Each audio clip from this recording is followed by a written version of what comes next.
show is brought to you by the Black Business School, the #1 black wealth institution on earth. To learn how to invest in the stock market for free, please visit firstshareofstock.com. That's firstshareofstock.com, and that link is at the top line of the description box. You got my personal recommendation on that, firstshareofstock.com.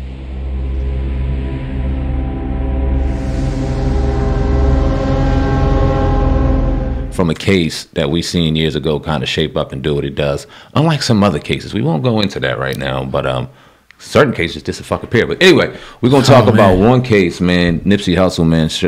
Rest in peace to the late, great Nipsey Hussle, who passed away almost, 3 years now? Yeah. It's crazy that is, March 31st, 2019. Well, the LAPD is in the news today, oh God, by way of all hip-hop, and they are saying to start the conversation that the LA Police Department program called Operation Laser compared people to tumors that needed to be removed. Those people in particular being Nipsey Hussle and his crew. Now, according to The Guardian, the late great Nipsey Hussle was the focus of an LAPD program called Operation Laser, Los Angeles Strategic Extraction and Restoration, which attempted to use predictive policy technology to identify chronic offenders in specific locations linked to gun violence and gangs. Now, the police investigation called or looked up at Nipsey Hussle, his lifestyle, and basically a lot of his money and following his moves, his gang life and policies, Hussle Street Life Corner, and his store, Marathon Clothing.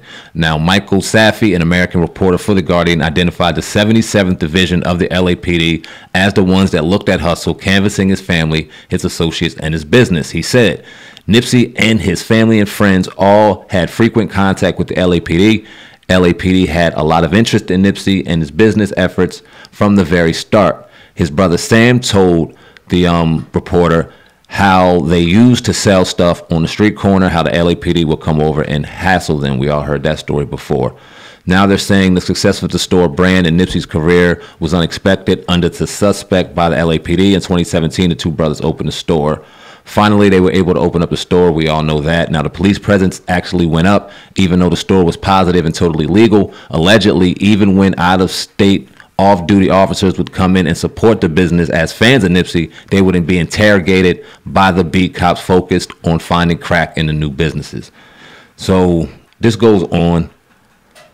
We kind of had a suspicion, but hearing this and hearing that there was an official operation called Operation Laser, oh God, what's your thoughts on that? Yeah, I mean, it was obvious. I think the whole time, you know, when you look at the old videos, the old clips out there, you know, them harassing them. But then you got the other people that's going to, you know, be on the other side. Like, all right, Nipsey definitely did come from this, you know, lifestyle and whatnot. I mean, he already admitted to doing a lot of things. A lot of people are going to say that. But my thing about this is that when you kind of know, you know, just a little bit of history, going back into like the 60s and the 70s, this ain't nothing new. I mean, you might not always see them. You might not think that they're there, but anybody with any type of power or influence, you're going to have a police presence that's going to be peering into your life. I mean, the rappers should know that now.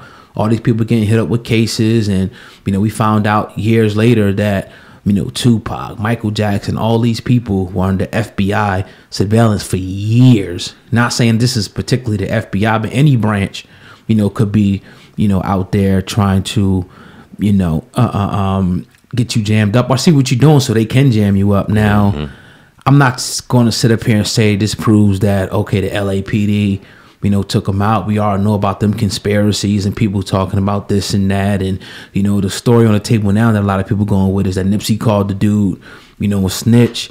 He came back. He shot Nipsey. Is that 100% true? Nobody knows yet. We still got to wait for the trial and see, you know, the facts that come out. But to see this, it only confirms even more, like, when you talk about different programs, whether you want to call them COINTEL, whatever they change the name to, this is something that they do. This is something that is of interest to them. A smart, powerful black man, you know, that's transitioning out of the streets now, buying properties and stuff like that. Or they're gonna want to know. They're gonna want to find out a way to shut you down, man. So that's just my opinion, and I'm gonna run with it. Yeah, and to kind of confirm some of what you were saying, the program was held and conducted 7 years prior to his death. So we know how they work. It didn't happen and pop up when the Marathon store came about or when the album came out or Victory Light came out or nothing like that. Right. They also said the program used artificial intelligence to predict crime and suspect for those crimes using broad and sweeping generalizations.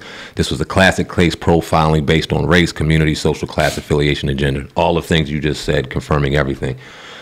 We can't sit back and say that this is definitive evidence that this puts the LAPD in some type of guilt in relation to his murder, but it's definitely going to continue to raise speculation even higher. Nothing we didn't know, but the confirmation and the hearing of the actual operation, primarily based off of Nipsey Hussle, and I'm sure his previous behavior and things like that in his association with what he had going on with the LAPD as far as arresting their relationship and things like that. I'm not surprised. When you look at all the information that the feds and these different agencies have, how do you get the type of information on people? How are you able to come in, right, and profile and predict, like crimes and things going to go on? You watch. Yep. You send people in, your surveillance, you look at phone records. And even if you don't necessarily do nothing, like you have a active program to know, you know what I mean? There's a lot of books out there that was written about, one of the things that surprised people the most is the FBI surveillance, particularly, obviously they surveil a lot of places, but particularly on the African American community, man. It's like they've been doing it. They're going to continue to do it because they're trying to, find out every single thing about us, and that goes to a whole nother deep level I'm not going to get in today. But again, not surprising at all, man. I guess it is for some people, right, but when you see it kind of in your face, it's like, damn, this is crazy. This is crazy. It's confirmation. Yeah, aliens do exist. Like, damn. Yeah, definitely. Indeed. Yeah, but man, hopefully, I don't know what's going on with the Nipsey Hussle trial. Hopefully that thing, that's another one, they'll get moving. So there's a lot of things that's been disappearing and moving, but this thing is definitely going to happen. And I can't wait to see, the information that comes out as a result of that. Indeed. Now, let's talk about this, man. This has been getting a lot of steam. The Megan Thee Stallion's new song with Shanisha called Lick. Now, we had the opportunity to look at the song. And, we both agreed in the beginning that for grown men, great song. I ain't going to say great song, but great visuals in the song. Women and whatnot. Obviously, any man's gonna like to look at that for the eye candy purposes of it. But we sat back and we said, Sam, man, the children. Like, what about the children? So, what do you think about one? You seen the video? Any correlations to WAP? How do you feel about it? As a 38-year-old man, I enjoyed it.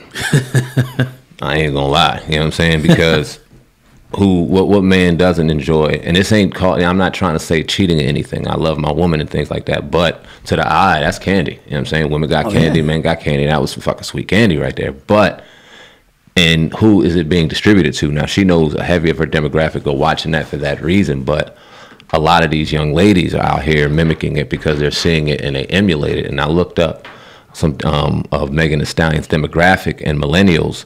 It is, from a gender standpoint, green and black. Okay, so 83% millennials are men and 45% women for millennials. Generation X, 64% men, 23% women. Baby boomers, 46%. Boys, 15% girls. Now they're targeting, it was pretty surprising, men and boys.